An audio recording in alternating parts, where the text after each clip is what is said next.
Hello, everyone, and welcome to this video about the scheduling of your MBA application. This is actually a topic I discuss the most with candidates. And the reason is a lot of candidates, try and plan ahead, but are still not sure. Should they apply in round one, in round two, in round three? Should they apply this year and next year? So let's talk all about the application schedule for 2027, but you can definitely take this video and add a year for 2028 or 2 years for 2029 and work out your optimal schedule. Let's get going. My name is Shimri Winters. I'm a London Business School graduate. I head the strategy here at ARINGO MBA Admission Consulting. And this is ARINGO MBA Admissions Consulting. We're a boutique MBA admission consulting firm helping candidates from school selection, project planning, chances estimation, of course, timeline and schedule, which is what we're going to discuss in this video, all the way to the application itself, interviews, scholarships, school selection, and more and more. Check us out on aringo.com. We're very good.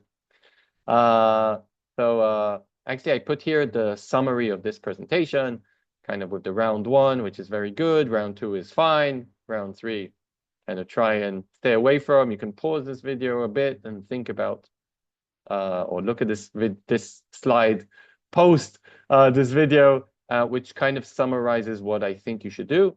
I also put here kind of the go, no go. So working on an application can take around 3 months. So I kind of said, June 1st, October 1st, these are your go, no goes to those rounds. Round three, I would try and avoid if possible. We'll discuss all of this and more in this presentation. Okay, so the agenda is quite short.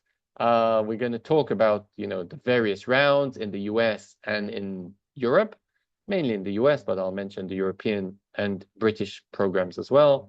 Talk about the prerequisites, which might take you time, which is the main reason why people delay their applications, because they're just not ready. Maybe they haven't completed their undergraduate degree, or they haven't completed the GMAT or GRE or TOEFL. We'll talk about all that. And kind of, I'll try and give you some kind of timeline and strategy for each of these, for all of these rounds. I did put here a bit of an infograph, just kind of showing that you kind of really want to do the decision, should you go for an MBA or not go for an MBA, or probably around 2 years before the MBA itself. Then you want to kind of do a bit of school research, but mainly get going with the test prep. I've seen many candidates who it just takes longer than they thought. They thought they can finish with the GMAT in 3 months, and it took 6 months. They thought they'll take the GRE once, and they took it 4 times. They thought the TOEFL and the IELTS is a one-day preparation exam, and actually it took them longer. So I think this kind of prerequisite stage is very important, and then you can kind of get cracking with the actual application for round one or round two. So let's look at all of that. Okay, so let's just think about the rounds and let's explain them a bit more. So most US top MBA programs have a rounds system. What does a rounds system mean? It means that when you apply, they will, let's say they have a box with all the applications. They will only open that box on these 3 deadlines. September something. Some have an early September date, some have a late September date. January is usually at the beginning of January, and roughly March or April. Some schools, the last deadline is actually in March, some is in April, and that's fine. Again, what this means is they have the box. If you send your application in August, they will open it in September. Does it help to send your application in August? There's no harm in doing that. I'm not sure there's so much benefit. Definitely don't wait till the last day. I've seen many website servers fall on the last day, crash on the last day. And lots of letters of recommendation that are not submitted on time. So definitely don't wait for the last minute. But if your school that you're applying to has rounds, there's also no rush to apply 3 months in advance. There are some, well, actually few schools that have some kind of rolling admissions. A lot of times executive MBAs or senior programs will have some kind of rolling admissions, and then there's an advantage, just apply as early as you can. We'll discuss the difference between these rounds in the next slide. When I look at the European programs, it's usually very similar. Most schools have some kind of rounds system. London Business School, similar to the US schools with 3 rounds.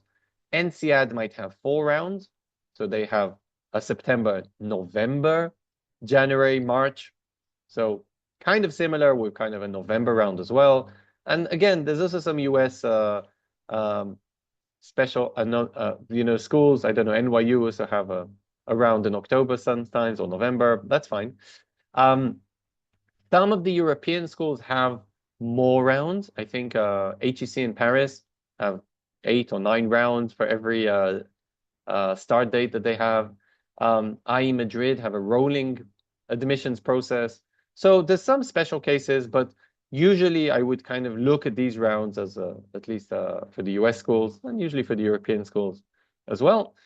Remember that there are a few special schools. I mentioned here 5 that have a January intake in all these schools apart from IMD in addition to the September intake.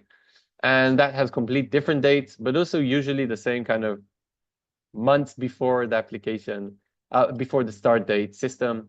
So you can apply to the school roughly 10 months before the start date for the J terms. Again, for the September terms, which is most schools, you can apply a year in advance. And here we kind of have the prerequisites and we can talk about the timeline.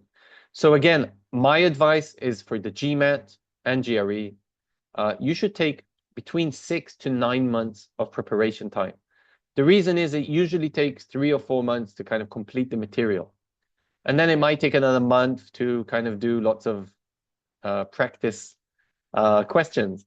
And then you might want to do full simulations. Maybe you want to do 3 or 4 or 5 full practice exams before you take the first test. So that can take 4, 5, 6 months. What happens if your test if you don't score the score you wanted to score, you were aiming to score? So you might need to do the exam again. You're allowed to take the GMAT every 16 days. So this can take over 6 months sometimes to actually reach the score you were aiming for. If English is not your mother tongue or you weren't studying your undergraduate degree in an English environment, you might have to take the TOEFL or the IELTS or the Duolingo test. So that might take some time as well. So all these prerequisite exams might take 6 to 9 months. And then you actually need to work on the application. The application can also take 3 months to work on 5 or 6 applications to make it, to do a good job. At least working with us takes 3 months. So that's why I think you kind of need to take a year in advance before you're actually applying. So if you're aiming for round 1, and the next slide will discuss the differences between the rounds, and round 1 is in September, a year before your studies, all this GMAT prep start has to kind of take place a year before that. So if you're aiming to study in September 2028, in September 2026, you need to start studying for your GMAT. Okay. Let's talk a bit about, this is a long slide. I'm not going to go into everything, but it kind of says the same, and you can pause it and look at it as much as you want. But like I said, I would kind of, the column on the left talks about the time before the application deadline, not before the school start date. So I think you need to take around 6 to 9 months. I kind of put here 12 months before your application to actually work on the GMAT. And you really want to finish, or the GRE, and you really want to finish with these tests kind of 3 to 4 months before the application deadline. So again, if the application deadline is in September, a year before you want to start studying, you want to finish with all these tests around May or June. So plan that carefully. Then once you kind of have a GMAT score, or you're towards the end of your GMAT or GRE, you kind of done a simulation, you have an estimate of the score you're going to reach. This is when you kind of need to do some more school research, maybe finalize the school list, because you kind of know what GMAT or GRE score you'll have. Maybe contact ARINGO, speak to us, start planning the process of the applications. Then once you completed the GMAT or GRE, or towards the end, again, a lot of people work in parallel, that's fine, but you kind of know what kind of score you're going to reach. You don't know if it's a 685 or 675, but you know you're aiming for that kind of score and you're reaching that kind of score in a simulation. We can start working on the applications. The reason I don't like working with people that don't have a score, unfortunately, I do it all the time because some people don't start on time and then we have to do everything in parallel, is it's so nice to talk about Harvard or Stanford or Chicago or Wharton or London Business School, but then what happens if you score 0? I don't think there is a 0 in the GRE or GMAT. So it's also good for you to kind of come with a score, at least a simulation that you've done, and you know you can achieve a certain score, and then we can be realistic about your school wish list. But if you have a score or you're nearly at the score, definitely 4 to 0. So I said 3 to 4 months before we would start working on the applications, which is the CV, the essay, the resume, the online application, some video stuff that we need to do for some schools. Talk to your recommenders probably 2 months before the deadline. Get them prepared.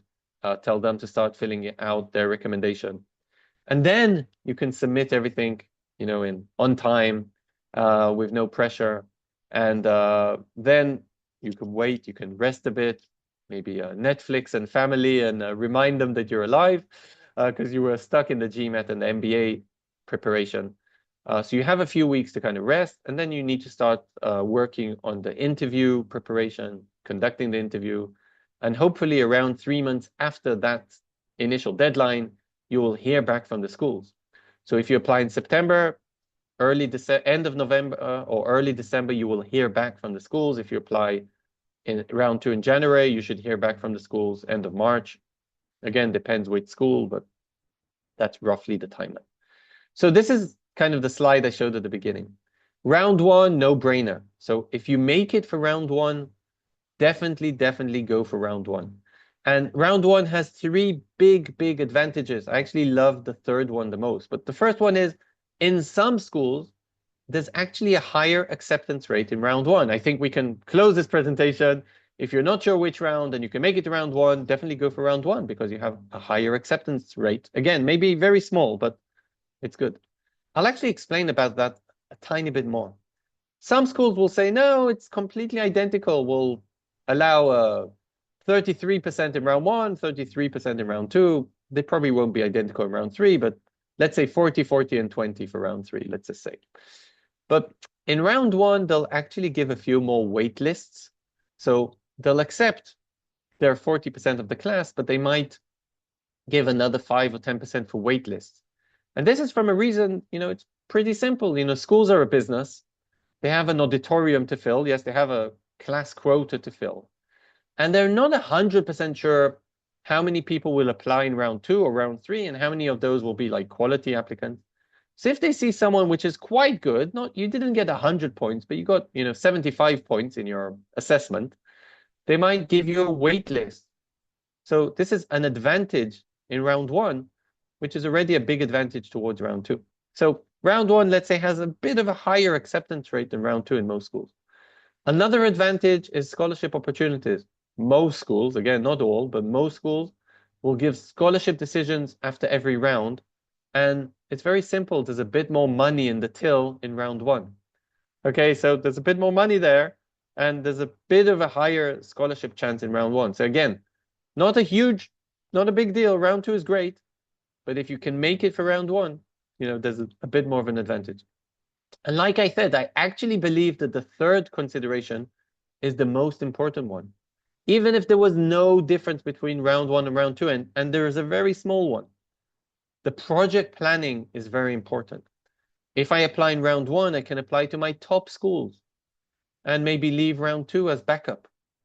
If I apply in round 1, I might be able to apply, I don't know, maybe not to my top schools and leave round 2 as something, I can get into round 1 to my backup school and then use round 2 to go for my optimal schools. I don't know, this is a strategy, psychological thing. In my eyes, just apply to to your top schools in the same round.